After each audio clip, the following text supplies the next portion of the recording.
In this video, I'll be showing you how to fix your FiveM voice chat not working properly. So if you find this video helpful, be sure to drop a like and subscribe. But anyways, what you want to do firstly is go into the server of your choice. So we're just going to go in a random one right now. We're going to go in this one right here. So we're just going to connect to it as such. It says FiveM needs a restart. So we're just going to go onto a server right now. So all you want to do is go over to the settings tab and then head on over to voice chat. Make sure it's enabled. Then once it's enabled, you can change different things. So you want to make sure that your microphone is enabled.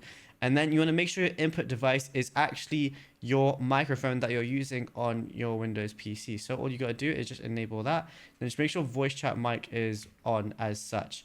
And then you can change the microphone volume as well and the sensitivity if you want to. And then the next thing I want you to do is once you're in your Windows settings, if that still doesn't work, is go over to your sound settings. Make sure your input device is exactly what you need it to be. For example, it was voice chat mic inside of FiveM. It needs to be voice chat mic as your input device on Windows as well. Now, if you found this video helpful, be sure to drop a like and subscribe.